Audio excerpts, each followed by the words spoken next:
Bueno, pues sí, pues buenas noches, queridas hermanas. Bienvenidas a esta sesión tan preciosa, ¿verdad? De todos los miércoles donde estamos girando, ¿verdad? Desde la resurrección de nuestro Señor y vamos a seguir adelante hasta la asunción de nuestra Santísima Madre. Hoy estamos en las enseñanzas a los apóstoles enviados al Getsemaní.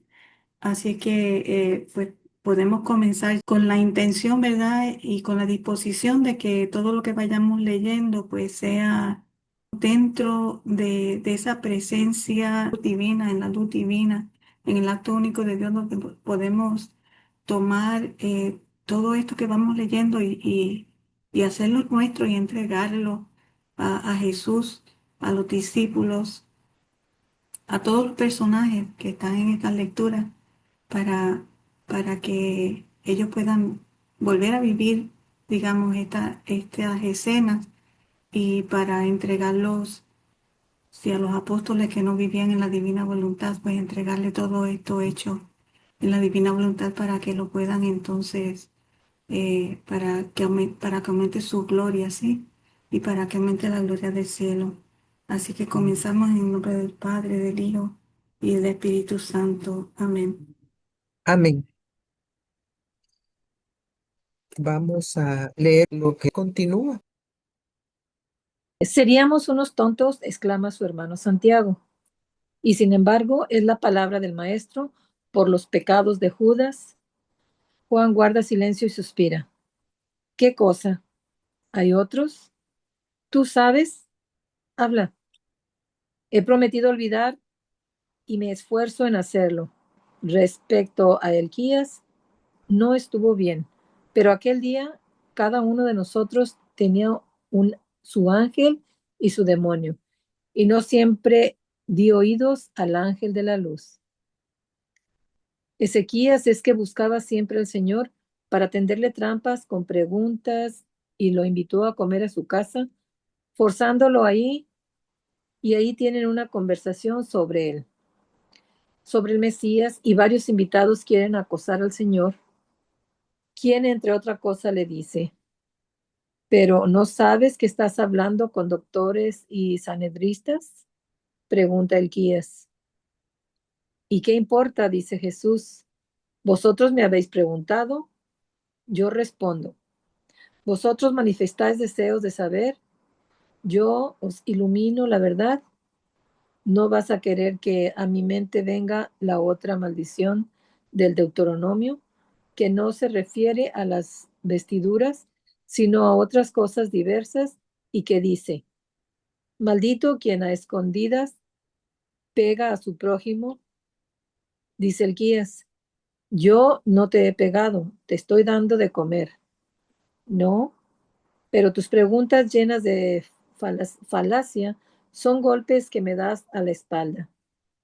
Ten cuidado, Elías, porque la maldición de Dios continúa, y después de que la cité, viene otra. Maldito quien acepta regalos para condenar a muerte a un inocente.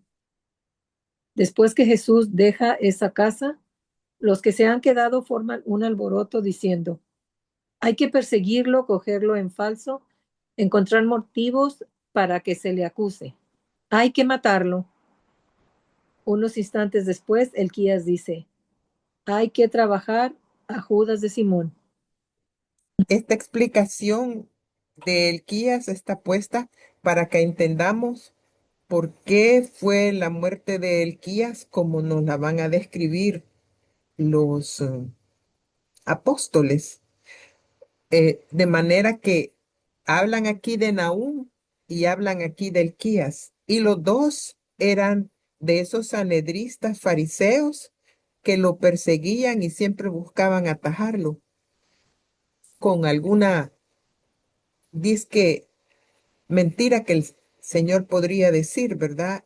Y Elquías incluso tiene el valor de invitarlo a su casa e invita a varios sanedristas y ahí pues también acosan al Señor. Los apóstoles no querían ir porque ya la presentían, pero el Señor terminó aceptando la invitación. Sin embargo, como ustedes ven, estaba tan fuerte lo que estaban hablando que el Señor se levanta y se van todos.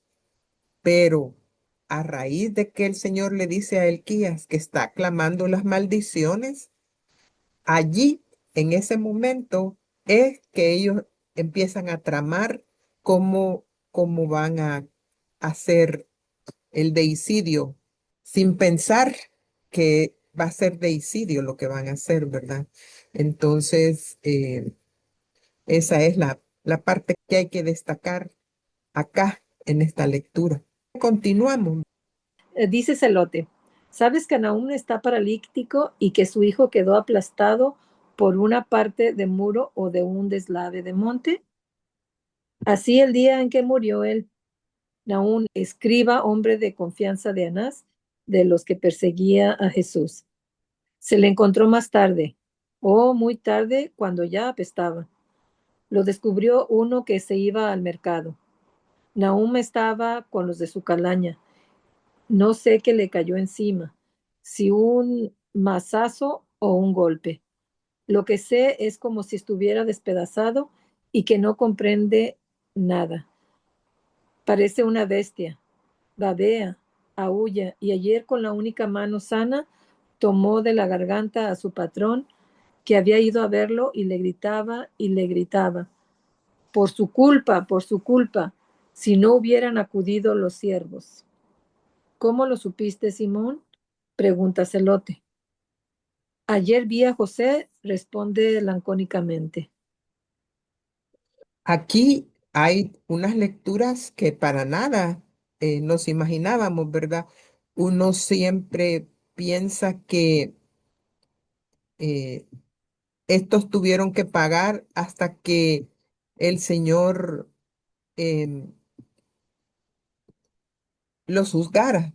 Sin embargo, los que estuvieron más directo en esa sesión donde tramaron su muerte, son de los que están hablando aquí los apóstoles, cómo terminaron, ¿verdad? Este Nahum, que era de los hombres de confianza de Anás, este Nahum tuvo a su hijo muerto y ya ven que lo encontraron días después y que él quedó como que, aquí dicen ellos, como que le hubieran dado un mazazo y que no sabía ni qué era, ¿verdad? Gruñía como bestia. Entonces, eso le pasó, ¿verdad? Y este Elquías, que fue el que originó toda la trama, pero que además, si se recuerdan, cuando nuestra madre venía ya del Calvario de haber puesto en el sepulcro al Señor, encontró en el camino a Elquías y este Elquías fue el que la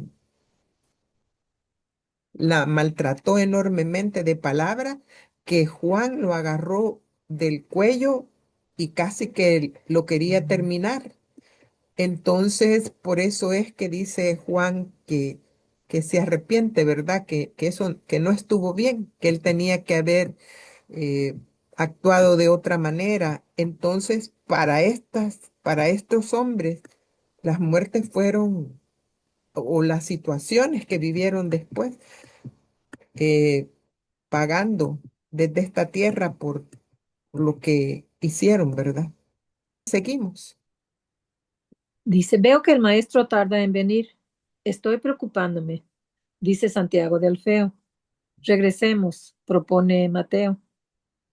O esperemos ahí en el puentecillo, dice Bartolomé.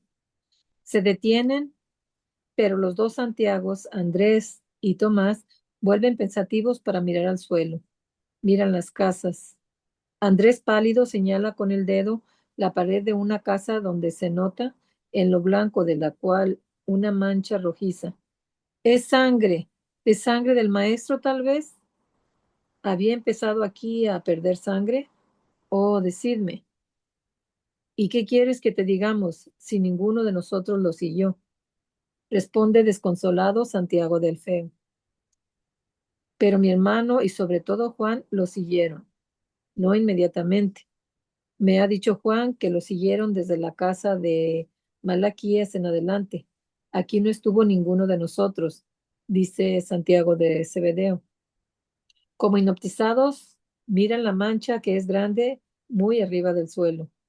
Tomás observa, ni siquiera la lluvia la ha lavado, ni siquiera el granizo que cae tan fuerte en estos días lo ha arrancado. Si supiese que esa sangre es suya, la quitaría de allí. Preguntémosle a los de la casa, tal vez sepan. Propone Mateo, que los ha alcanzado. No nos podrían conocer por sus apóstoles. Puede ser enemigos del Mesías y objeta Tomás. Nosotros todavía somos cobardes, concluye Santiago de Alfeo con un gran suspiro. Poco a poco se han acercado a la pared y miran. Pasa una mujer, una rezagada que viene de la fuente con sus cantos que chorrea agua fresca. Los mira atentamente, les grita: ¿estáis viendo esa mancha sobre la pared? ¿Sois discípulos del Maestro? Me parece que lo sois, aunque el miedo se dibuja en vuestras caras, aunque no os vi detrás del Señor cuando pasó por aquí cerca, cuando lo llevaban a la muerte. Lo que me hace pensar es que un discípulo que sigue al Maestro cuando todo va bien y que se gloría de ello, que está dispuesto a dejar todo por seguir al Maestro, debe también seguirlo cuando le va mal. Yo no os vi, no. Y si no os vi, señal es que yo, una mujer de Sidón, fue detrás de aquel a quien sus discípulos no siguieron. Él me hizo un gran favor. Vosotros, vosotros no recibisteis nada de él. Me extraña porque hacía bien a los gentiles y samaritanos, a pecadores y aun a ladrones, al darles la vida eterna, si bien es que no podía darles la del cuerpo. ¿No os amaba acaso? Entonces señal que sois peores que escorpiones y que hienas apestosas, aun cuando creo verdaderamente que él fue capaz de amar aún a las víboras y a los chacales, no por lo que son, sino porque su padre los creó. Lo que veis es sangre, sí, sangre, sangre de una mujer de la costa del gran mar. Una vez fueron tierras filisteas y los habitantes son despreciados todavía por los hebreos. Y con todo, ella supo defender al maestro hasta que el marido la mató arrojándola con tanta fuerza después de haberla golpeado, de modo que se le abrió la cabeza, se le salieron los sesos y quedó estampada con su sangre sobre la pared de su casa donde ahora lloran sus hijos huérfanos. Pero había recibido un beneficio del maestro. Le había sanado a su marido que moría de una enfermedad inmunda. Por este beneficio amaba al maestro y lo amó hasta morir por su causa. Lo precedió en el seno de Abraham, según habláis vosotros. También Analía lo precedió y hubiera muerto por él, si la muerte no se les hubiera anticipado. También una mujer que era madre lavó con su sangre el camino, con la sangre de su vientre que su perverso hijo le abrió por defender al maestro. Y una anciana murió de dolor cuando lo vio pasar herido, a él que le había devuelto la vida a su hijo. Un viejo, un mendigo murió porque salió a su defensa y recibió en su cabeza la pedrada que era destinada a dar a vuestro Señor. ¿Pensáis que era tal? ¿No es verdad? Los valientes de un rey mueren a su alrededor, pero ninguno de vosotros murió por él. Estabais lejos de los que lo golpeaban. ¿Ah, no? Uno murió, pero no de dolor ni por haber defendido al maestro. Primero lo vendió y luego lo señaló con un beso y finalmente se suicidó. No le quedaba otra cosa que hacer. No podía aumentar su iniquidad. Estaba completa como la de Belcebú. El mundo lo habría lapidado para que la tierra se viese libre de él. Y creo que esa mujer compasiva que murió por impedir que le pegasen al maestro. Creo que la vieja Ana, que murió de dolor al verlo en esa forma, y que el viejo mendigo, que la madre de Samuel, que la doncella que murió y que yo no puedo subir al templo porque me da dolor ver la muerte de los corderos y de las tórtolas. Creo, repito, que habríamos tenido valor para lapidarlo y no nos hubiera pesado al verlo deshecho con nuestras pedradas. Él lo sabía y quiso que el mundo no manchase sus manos con su sangre. Quiso que no hubiera verdugos que vengasen al inocente. Ahí nos quedamos. La lectura eh, es dura porque nos hace ver que hubo mártires desde ese momento, ¿verdad? Y que fueron capaces esas personas de enfrentarse a todo, incluso a la muerte, por estarlo defendiendo.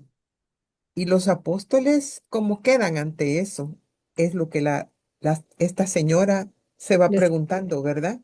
No estuvieron ahí, no fueron capaces y los acusa. O sea, el Señor permite este momento para ellos, para hacer una recriminación, ¿verdad? Que tienen que tolerar. Y ella pues los reconoce y de un solo lo ve que están con temor a lo que les van a decir, ¿verdad? Y que es un momento de humillación para ellos también, ¿verdad? Que así es Ese es el como Jesús objetivo, ¿verdad? trabaja, ajá. Jesús trabaja en el alma de esa manera, Ujú. o sea, nosotros humillándonos, ¿verdad? El alma humillándose ante Dios, porque así entonces como el alma se va purificando. Claro, Sí, ellos no lo habían reconocido todavía, quizás así tan fuertemente como en ese momento, ¿verdad? No ujú, sabía todo lo que le había sucedido a esas otras personas.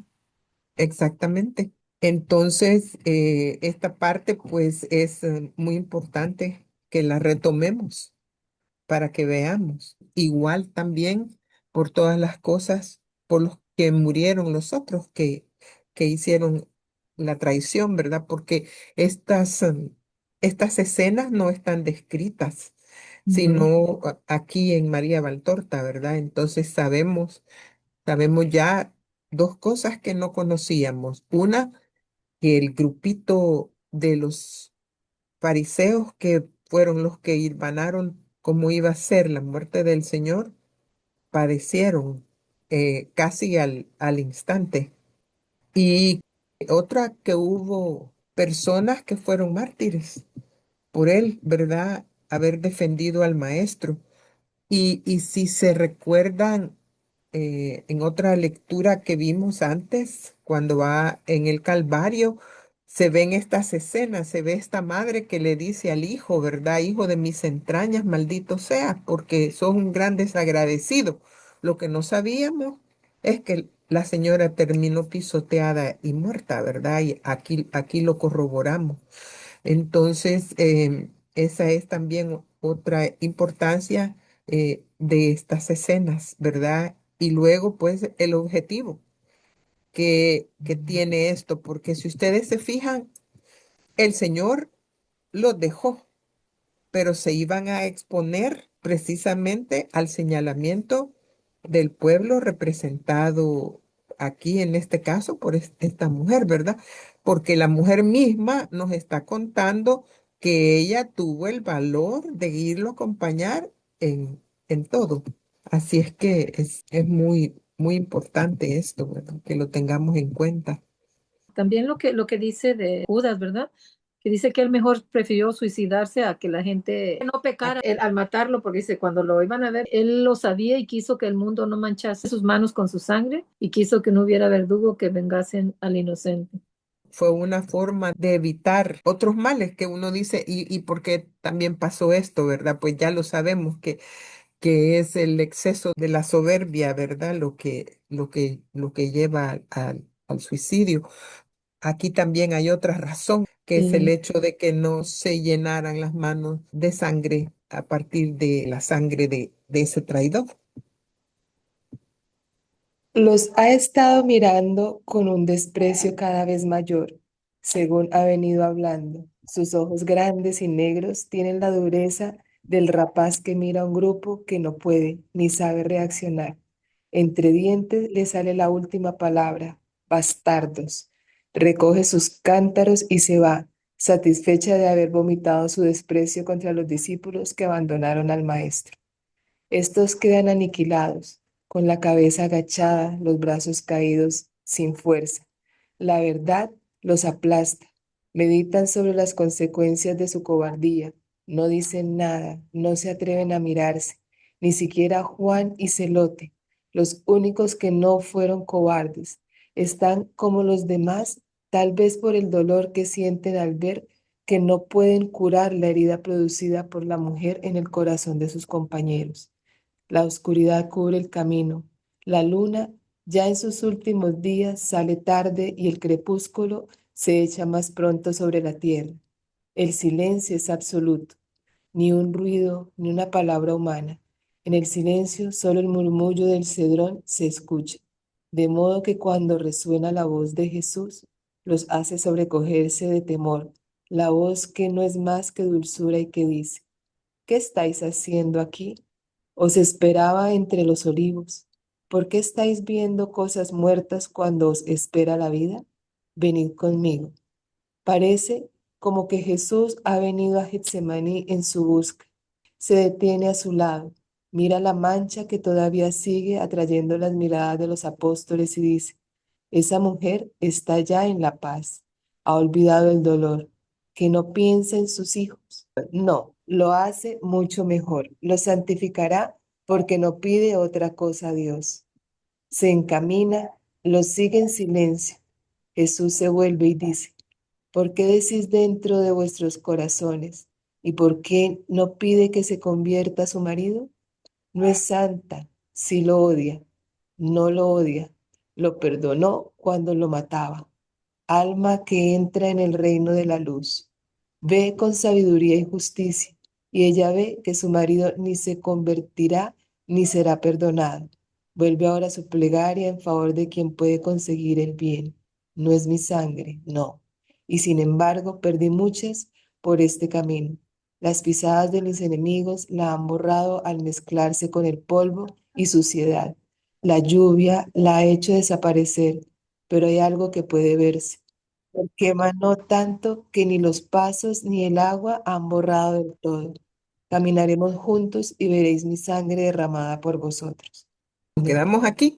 En la lectura, la señora tenía que sacar su dolor también porque ella en cierta manera, aunque había seguido al maestro, pero igual tenía un dolor adentro, ¿sí? Entre sus cosas y tenía que, por eso ella al sacar todo lo que les dijo a ellos y ese dolor de ver que ellos habían tenido todo y que ellos solamente pues tenían un beneficio que el Señor les había dado por amor, pero que ellos sí lo conocían, ellos sí sabían quién era y les había dado mucho más y Él los escogió. Digamos, las otras personas lo buscaban a Él para encontrar el consuelo, el alivio, el aliviar su cuerpo, a él de pronto devolverle la salud, bueno, tantas cosas que la gente busca. Entonces, por eso él les dice que porque o sea, ya eso pasó. Es lo que él les trata de decir, no nos podemos quedar con lo que ya pasó. Y la humillación que ellos pasaron y ese dolor los da como una conciencia de que verdaderamente, ¿no? Pues yo digo que es una conciencia para todos, que todos somos los verdugos del Señor, todos estuvimos ahí, ¿sí? Pero él, sin embargo, no nos juzga, él espera. Por eso él lo que espera es que nos demos cuenta y que nos humillemos nosotros mismos ante él de que solo en el amor podemos volver a empezar. Y Ciertamente. Él es la fotografía, ¿verdad? Y como de ese momento lo tomamos nosotros ujú, para el ahora, ¿verdad? Es también interesante lo que aquí habla de estas, de esta mujer cuya sangre es la que están observando, ¿verdad? Porque ella ya está, él mismo lo dice, que ella ya está en paz. Y más que todo, que murió eh, por, por amor a él, ¿verdad? Pero entonces ellos sabían la historia de esa señora, sabían el marido que tenía. Y entonces ellos dicen, no lo odia, ¿verdad? Entonces el Señor contesta que sabe muy bien cómo fue la actitud de esta alma. Y lo interesante es que dice que esa alma ve, ve lo que va a pasar con, con las personas. O sea, las almas en el más allá no están alejadas de nosotros, ¿verdad? Es lo que nos está diciendo aquí. Y claro, ella ve lo que va a suceder, entonces ella se vuelve en favor de los que sí eh, pueden ayudar para que se salven. O sea que esta alma probablemente fue alma obstinada, ¿verdad? No probablemente, sino que corresponde a la herida que dan las almas obstinadas, ¿verdad? Sabe que no se convertirá ni que va a ser perdonado. Una de esas de las madres fue cuando le había pedido a Jesús que lo salvara, creo que era el del hijo, que Jesús le dijo, como él ve más allá, le dijo que no convenía que lo salvara porque iba a ser peor después, que después que es la que lo mata ahí a la madre. En uno Sí, él sigue el corazón de la madre, ¿verdad? Por sí. darle ese momento de felicidad. Y además, el hecho de que la señora, como sea, se fue en paz, es una ganancia. Un alma salvada y un alma que está con el Señor. Continuamos. Dice, ¿a dónde? ¿A dónde quieres ir? ¿Al lugar donde lloró? ¿Al pretorio? Se preguntan. Juan dice, 2 días después del sábado, Claudia se fue y según rumores, disgustada y hasta cansada de estar junto a su marido. El soldado de la lanza me lo dijo. Claudia no quiere tener ninguna responsabilidad de ello con su marido porque ella lo había prevenido de no perseguir a Jesús y que era mejor que fueran perseguidos por los hombres que por el Altísimo que envió a su Mesías. Tampoco está Plautina ni Lidia. Se fueron con Claudia a Cesarea. Valeria se ha ido con Juana a Betel. Si estuvieran, podríamos entrar, pero ahora no sé. También falta Longinos, que fue escoltado a Claudia, dicen Juan. ¿Se recuerdan quién es Claudia? Sí, la esposa del... La esposa de Poncio Pilato. Sí, ella cuando él iba a juzgarlo, le decía que él iba a juzgar un santo, o sea, un inocente. Sí, sí. Y aquí sabemos qué pasó con ella después, ¿verdad? O Sí, sea, ella decidió no tener ya ninguna responsabilidad y se fue para Cesarea. Igual sí. las demás romanas que estuvieron también en la cruz siguieron a Claudia. Seguimos. Será el lugar donde viste que la hierba estaba bañada con sangre. Jesús, que camina adelante, se voltea y dice, al Gólgota. Hay tanta que el polvo parece como si se hubiera hecho tan duro como una piedra. Y hay quienes se os han adelantado. Es un lugar inmundo, grita Bartolomé. Jesús, con una sonrisa compasiva, responde, cualquier lugar de Jerusalén después del horrible pecado es inmundo. Y sin embargo, no os preocupáis de otra cosa fuera del miedo que sentís por la gente.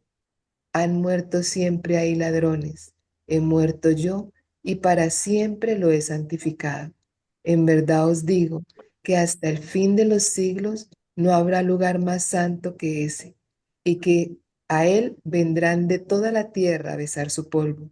Ya hay alguien que os ha precedido, sin temer las burlas y amenazas, sin temer a contaminarse, y quien os precedió tenía doble motivo de temer. ¿Quién fue, Señor? Pregunta Juan al que Pedro pega con el codo por las costillas para que pregunte. Magdalena. así como recogió las flores que hollaron mis pies cuando entraba antes de la Pascua en su casa, cual recuerdo de júbilo y que distribuyó entre las compañeras. Así ahora ha subido al Calvario, con sus manos ha excavado en la tierra que se endureció con mi sangre. La ha depositado en manos de mi madre. No ha tenido miedo. Era conocida como la pecadora y como la discípula, y la que tomó entre sus manos esa tierra. No temió contaminarse. Mi sangre ha borrado todo. Santo es el suelo donde cayó. Mañana, antes de la hora sexta, subiré al Gólgota. Os alcanzaré. Pero quien quiera ver mi sangre, ahí la tiene. Señala el balaustre del puentecillo. Aquí mi boca pegó y brotó sangre. De ella no habían brotado más que palabras santas y palabras de amor, porque entonces fue golpeada y no hubo nadie que la hubiera curado con un beso. Nos Entre quedamos aquí. Además de que Magdalena tuvo el valor de ir a recoger esa sangre y de no contaminarse, que eso va pues en referencia a que los apóstoles estaban diciendo que ese lugar era inmundo, ¿verdad? Porque era un lugar que había matado y que siempre mataba allí a los que, a los ladrones y a los que consideraban que merecían la crucifixión. El Señor prácticamente dice, ya está santificado. En contraposición, como cuando leímos en lo que nos dijo del templo, que dijo que ese lugar él no quería ir porque no debería de ser santificado. Contrario aquí dice, yo ya lo santifiqué, ¿verdad? Y claro, habla de todos los tiempos, ¿verdad? Habla de que va a ser el lugar más visitado y lo destaca como el lugar más santificado de toda la tierra. Y claro, es allí donde él primero pagó por todo lo que nosotros hicimos. Su propio cuerpo lo hizo permutar. Y segundo, ahí fue que nos parió, ahí fue que nos dotó. Si ustedes se recuerdan la oda a la cruz, se darán cuenta todo lo que significa el Calvario para las almas. Eso por un lado. Y la otra parte que el Señor está hablando, donde dice, aquí sí van a encontrar mi propia sangre. Y dice ese puentecillo, ¿se acuerdan ustedes qué lugar es este? Es el Cedrón, el puente de donde lo tiraron y se dio en una piedra, ¿verdad? Y ahí fue la primera sangre. Él pegó con su boca y brotó sangre, lo cual nos comprueba porque no teníamos esa lectura del Cedrón en ningún otro lado, más que en Libro de Cielo. Nos comprueba aquí también de que esa lectura del Cedrón es real, ¿verdad? O sea, ese golpe. Y además, en Libro de Cielo no solo es el golpe, sino que lo tiraron para llenarlo de todas las inmundicias, ¿verdad? Esa parte de que María Magdalena pues fue y tomó esa sangre de Jesús. Entonces eso me llevó a la hora de la pasión número 7 cuando Luisa le pide a la mamá que vaya con ella a llevarle la sangre de Jesús a las almas, ¿sí? A las almas que están a punto de condenarse. Y además también eh, podemos llevar, digamos, esta lectura pues mucho más profundo. Por ejemplo, eh, cuando Él dice que Él santificó la tierra, pues podemos pensar que las almas cuando son rociadas con la sangre de Jesús, pues Él está santificando la tierra de esa alma, la está haciendo pura. Cuando vimos los significados de los símbolos y signos de la pasión, se destacaba la sangre y el valor de la sangre, ¿verdad? La sangre de Jesús por ser eso que brotó como el pago por nuestra salvación y además el pago para que entre el reino de la divina voluntad en la tierra, tiene un gran valor y él nos lo destaca. Digamos, estos dos párrafos nos los está destacando enormemente porque no solamente es porque es algo de él que debería de estar ahí, Y no es solamente porque la Virgen cuando iba de regreso al cenáculo, ¿se acuerdan que llamó a los ángeles para pedirles que cuidaran de esa sangre, que nadie la pisoteara? Porque ella sabía también, y por supuesto que Magdalena iba ahí con ella, ¿verdad? Así que Magdalena se regresa y va a rascar la tierra para recoger esa sangre. ¿Por qué?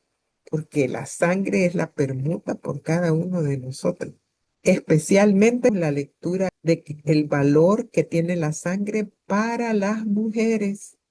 Venid a mí, tomad de mi sangre, porque en ella serán aliviadas todas tus pasiones. Entonces, ese valor de la sangre es enorme y por eso Él quiere llevarlos a que vean su sangre. Fíjense que no está diciendo van a recorrer el camino para sentir todos mis dolores, ¿verdad? Sino que él está diciendo a dónde los va a llevar, al Gólgota, le dice, ¿verdad? Y allí empieza a hablar de su sangre. Hay tanta que el polvo parece como si se hubiera hecho duro como una piedra. Y cuando habla de su sangre, pues a recorrer es ese camino, ¿verdad? Que no lo debemos de olvidar. En este pedacito que se leyó, hay una cosa que está como así dibujada entre líneas. No es que su sangre haya sido derramada por otra cosa y el Señor lo expresa aquí. Dice, allí donde estaban los condenados porque eran ladrones, porque eran malos, a los más pecadores de los pecadores. Entre todos ellos estaba uno que lavaba con su sangre la mancha de las otras sangres. Entonces desdibujaba ese síntoma grave que tenía el pecador. Cuando Luisa Picarreta dice, en las horas de la pasión, dice, ahora ya tengo con qué salvar a las almas, ya tengo en mi poder esta sangre y con ella puede ella aplacar a la divina justicia, ella puede salvar almas. Me parece que en la hora 19. El valor de la sangre que está diciendo él aquí. Como vemos, va al Gólgota, no para decir, vean mis dolores, vean mi sufrimiento, sino que esa sangre, ¿verdad? El valor que tiene esa sangre para todos. Como en Génesis, cuando Caín mató a Abel, que Dios le dijo precisamente eso, o sea, que la sangre es vida, si no es por la sangre de Jesús que nos lleva, digamos, a la muerte para luego resucitarnos, entonces Él está ahí ya resucitado, pues Él les está diciendo a ellos, miren, por esa sangre es que ustedes tienen vida. Y muchos mártires tuvieron que morir para que mi pueblo siga vivo. Sí, sostiene la iglesia, ¿verdad? La sangre Ujú. de los mártires es la que sostiene la iglesia. Nada más quería completar que le dice a Caín, Caín, ¿qué has hecho? Dice, ¿por qué? Quiero saber dónde está tu hermano, porque su sangre me clama desde la tierra. Eso. Y ahí vemos cómo la sangre es tan poderosa, tan fuerte, que a través de ella se le habla a Dios, se comunica con él. Y también hay una escritura en el libro del cielo donde dice que la sangre es tan, tan poderosa que aún trayendo en nuestra oración la sangre para los pecadores, se pueden convertir y las lenguas dejarán de decir tantas malas palabras, las mentes dejarán de tener malos pensamientos, los corazones se limpiarán. También dice que llevemos la sangre a todos e inclusive en el purgatorio. Seguimos. Entran en Getsemaní. Jesús tiene que abrir antes un cerrojo que impide la entrada al huerto de los olivos, un cerrojo nuevo, una fuerte empalizada con estacas agudas, alta, con su nueva cerradura. Jesús tiene la llave, que es tan nueva que resplandece el metal. Abre el cerrojo sirviéndose de la luz que despide una rama que Felipe ha encendido para ver, pues ya es noche. No estaba antes, porque ahora murmuran entre sí al notar el cerco que separa el Getsemaní. Ciertamente, Lázaro no quiere a nadie aquí. Mira allá.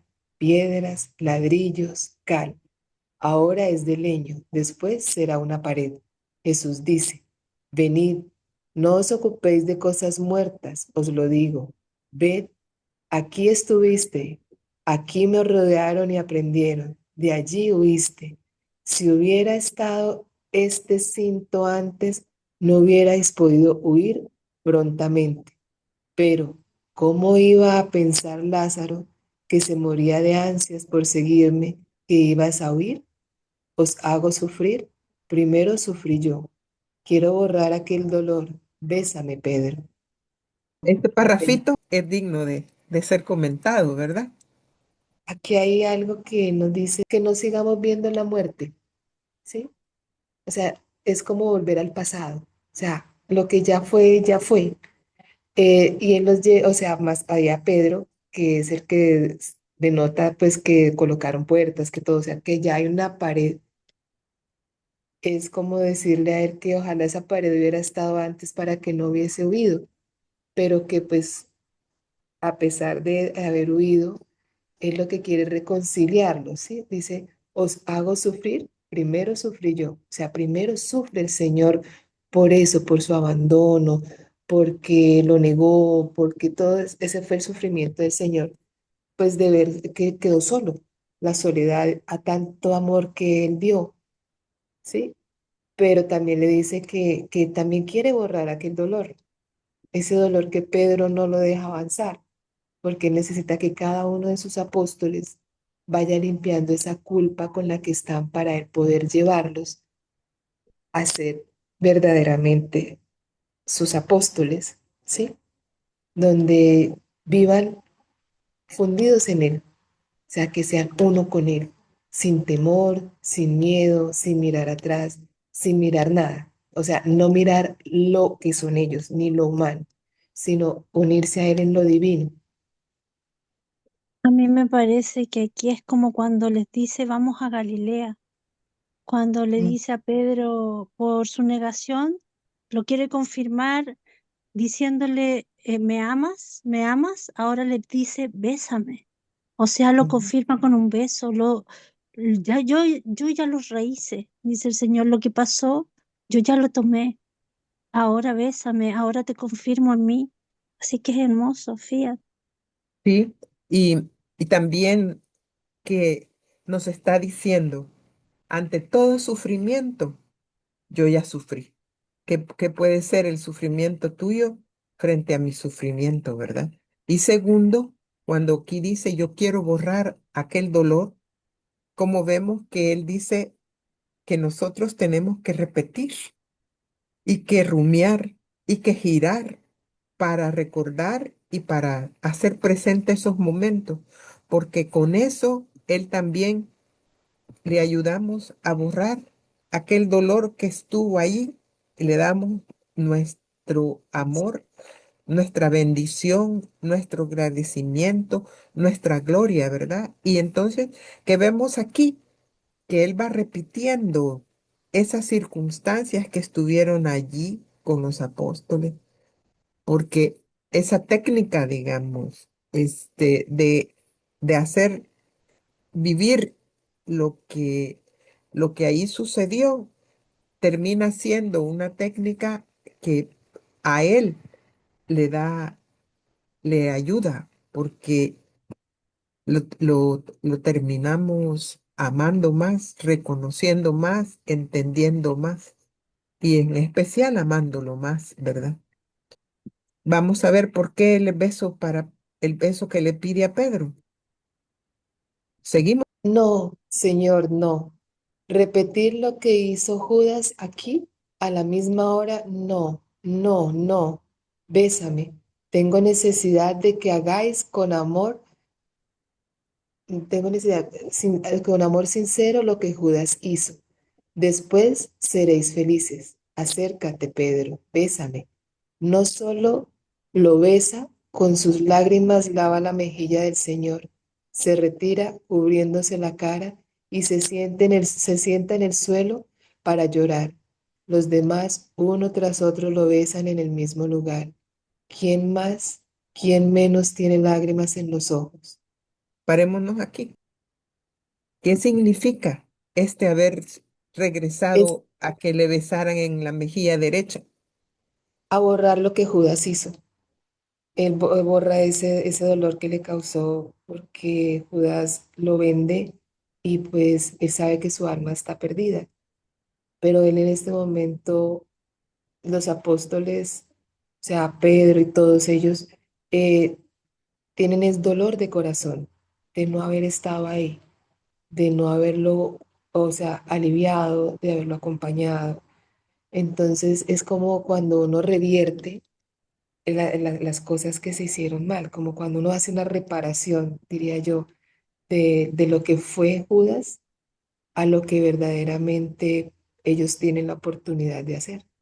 Entonces es besarlo y fuera de eso lavan sus, o sea, con sus lágrimas lavan la mejilla del Señor. O sea, lavan esa suciedad, digo yo, pues como de ese beso que no fue con amor, sino con avaricia, con maldad, solamente pensando en Él. Con Entonces, traición. Parecería que estamos leyendo el catecismo, ¿verdad? Viviendo los misterios y qué más, y los estados. A mí me recuerda ese pasaje bíblico que dice que cuando alguien te pega en una mejilla, preséntale la otra, eh, porque es como una enseñanza, ¿verdad? Que aquí el Señor quiere presentar. O sea, y muchas veces nos recordamos de muchas circunstancias en la vida cuando, pues, cuando nos tratan mal o cuando nos sentimos que estamos siendo heridos, pues tenemos que recordarnos, como sabemos ya en libro de cielo, que no es a mí, que es al Señor, ¿verdad? Entonces aquí un poco como que el Señor está queriéndonos recordar un poquito eso. Varias cosas se nos vienen, ¿verdad? A la mente con esto y vamos viendo por qué el valor que tiene el hacer las horas de la pasión y que él dice que deben de hacerse toda nuestra vida. O sea que no solo son de antier, de ayer, sino que siempre estar allí, porque ese amor sincero del alma que vive en su divina voluntad le ayuda a que todos estos dolores que él tiene siempre en acto sean suavizados, ¿verdad? No es lo mismo con odio que con amor. El beso que les están dando ellos, porque de una manera Judas lo besa como por la traición, ¿verdad? Y la ambición que él tenía. Y en este momento, cuando ellos lo están haciendo, es como lo veo yo como si fuera como una reparación y al mismo tiempo un arrepentimiento de que los otros los traicionó, pero al mismo modo también los apóstoles lo traicionaron porque lo abandonaron, ¿verdad? Fueron cobardes y se fueron. Entonces ahora nosotros humanamente siempre tendemos a que hemos pecado, hecho algo malo, vamos, nos confesamos, pedimos perdón y seguimos recordando y siempre el Señor nos dice, yo ya no me acuerdo de sus pecados y ellos le está diciendo, dejen a los muertos o lo que está muerto, no, ignórenlo, ¿no? Como que él ya olvidó el pecado de ellos y quiere que reconozcan que él los ama porque pues incluso estando con él aún siguen teniendo miedo, ¿no? Y siguen con ese Sí, miedo, aunque él se va, hasta que el Espíritu Santo que dice el Consolador es el único que en realidad los va a ayudar a sanar todo eso, que aunque él esté con ellos y ya cuando se va y tiene que regresar el Espíritu Santo para darles ese valor que les hace falta, ¿verdad? Porque incluso él estando ahí con él, como ellos siguen con el miedo y con la duda, ¿no? sí, Ujú. ciertamente, sí. Además, hay otro detalle que él nos dice, sí, porque aquí estamos con su humanidad y es a través de su humanidad que vamos a entrar a su divinidad. Entonces, todo lo que aquí los discípulos, él les va diciendo, es como que también nos va llevando en ese caminito, ¿verdad? Hasta dónde llega, ¿no? Su amor, que el Señor, que es el primero en ofrecernos el perdón. Por eso, cuando dice de eso de darle un beso, Él en las 24 horas de la pasión siempre nos quiere dar a todo el perdón y él dice, y el beso de la paz, un beso de la paz. Y siempre tiene el regalo a la par, ¿verdad? Eso es enormísimo. Imagínense aquí, ¿qué nos está regalando? ¿Verdad? A nosotros en este tiempo. No solo él está eh, satisfaciendo su necesidad, pero no porque le haga falta, ¿verdad? Sino que es su necesidad de amor la que está haciendo aquí, pero a la par, a los discípulos les está sacando todo lo que llevan de culpa, ¿verdad? Y pues a nosotros nos hace estar en esas escenas para poder reparar junto con Él y en Él y por Él y para Él todo lo que aquí acontece, ¿verdad? Aquí también podemos ver entre líneas que dice, uno tras otro lo besan en el mismo lugar. ¿Quién más, quién menos tiene lágrimas en los ojos? O sea, el efecto que tiene besar a Jesús con su mismo beso, porque nosotros fundidos nos enseñan las horas de la pasión a tomarlo de Jesús y a ocupar, para poder nosotros, uno, agrandar lo que de nosotros es poquito. Y en esto de que los discípulos continúan, si ustedes se dan cuenta, Él le dio la orden a Pedro, pero todos obedecieron siguiendo lo que Él hizo en su pontífice, digamos, en su primado. Todos fueron e hicieron lo mismo que hizo Pedro. Seguimos. Ahora vámonos, dice Jesús. Os retiraré de mí, perdón, os retiré de mí aquella noche después de que os robustecí con mi cuerpo y por pocas horas. Pero pronto caísteis. Recordad siempre cuán débiles fuisteis y que sin la ayuda de Dios no podréis permanecer en la justicia ni siquiera una hora. Ved, aquí dije que vigilasen los que se creían los más fuertes, fuertes que creyeron podrían beber de mi cáliz y que dijeron que estaban dispuestos a cualquier sacrificio antes que negarme. Los dejé diciéndoles que vigilasen. Los dejé y se echaron a dormir. Recordar y enseñar a los otros quien se separa de Jesús, que quien no se mantiene en contacto con Él por medio de la oración cae en el sopor y puede ser apresado. Y ya sabemos quién sería el que nos apresa, ¿verdad? El enemigo.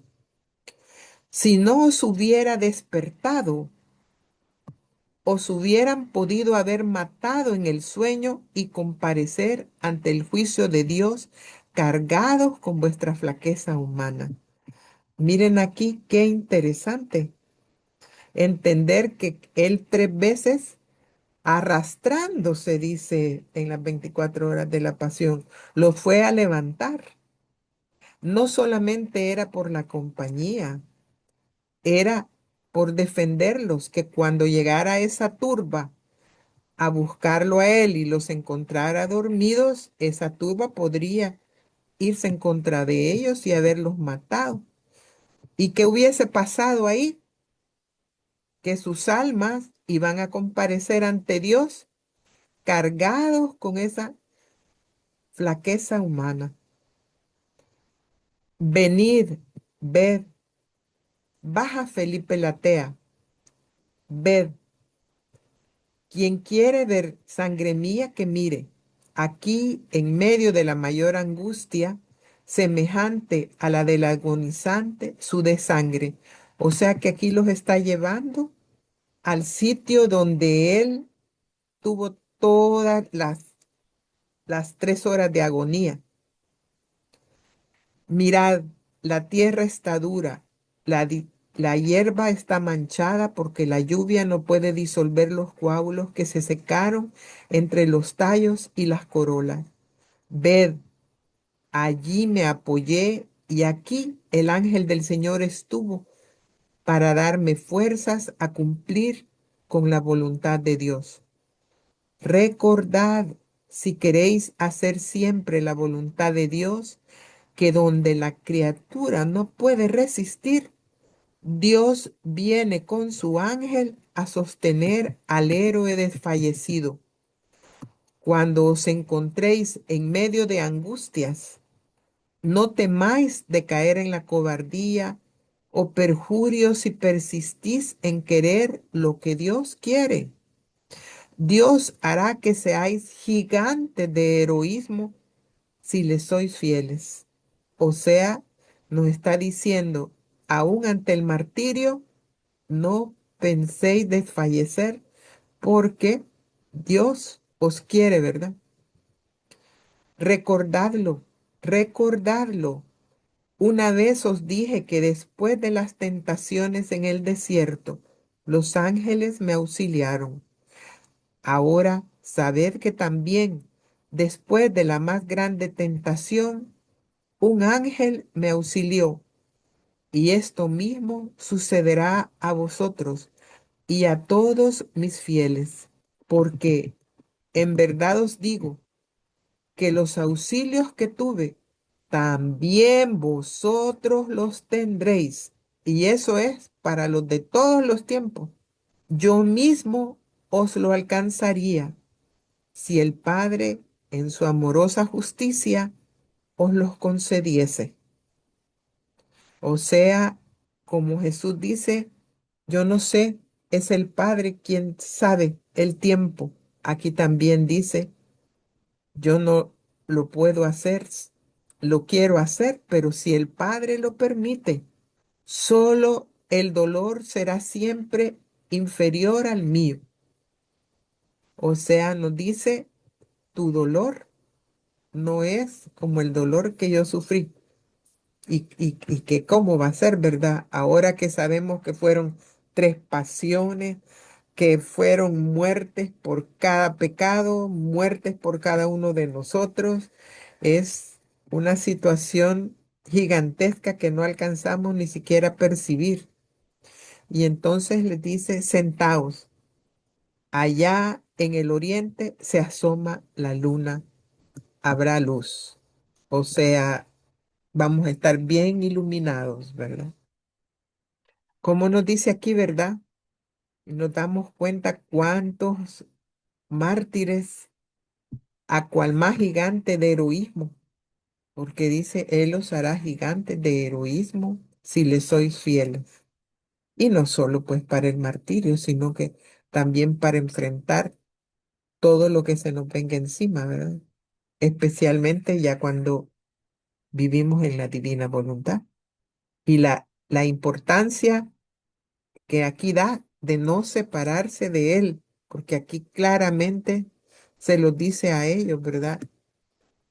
Dice el que, el que, quien nos, quien se separa de Jesús, quien no se mantiene en contacto con Él, y entonces lo vuelve a repetir en el volumen 1, ¿verdad? Esto que estás diciendo es muy importante para cualquier alma en este final de los tiempos. Quien se separa de Jesús y quien no se mantiene en contacto con Él por medio de la oración, pues claro, es presa del enemigo, o sea, eso lo tenemos bien claro. Entonces, más adelante, cuando os encontráis en medio de angustias, no temáis de caer en la cobardía o perjurio si persistís en querer lo que Dios quiere. O sea, divina voluntad, si persistís en querer lo que Dios quiere.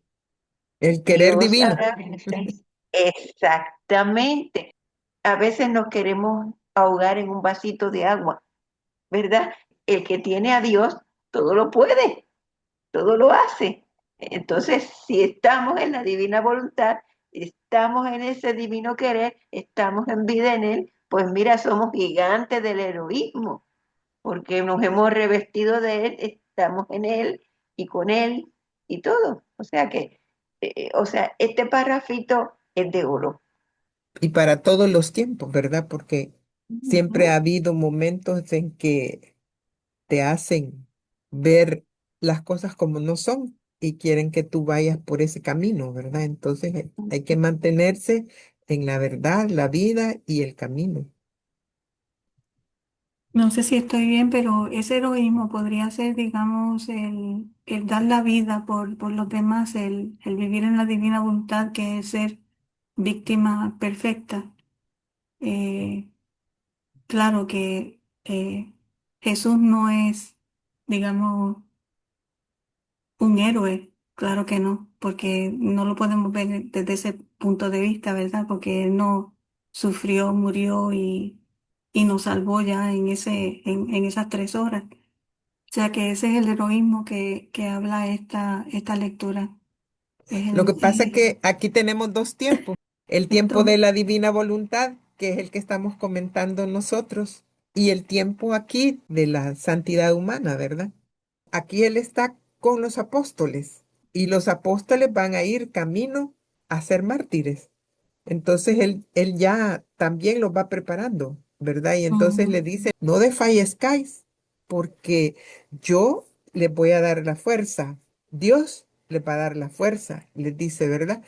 Porque con toda esta flaqueza humana que ustedes están ahora, se la van a ir borrando porque todo este camino que van recorriendo ahorita los está haciendo fuertes para todo lo que venga y porque ustedes van a ser mis representantes. Y ya sabemos que todos menos San Juan terminaron mártires.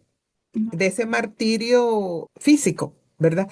Claro, hoy nosotros lo vemos hacia nosotros y sucede lo que tú nos estás destacando, ¿verdad?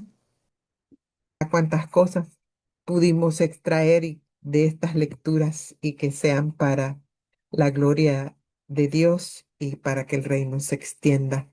Fiat. Muchas gracias a todos y divina noche.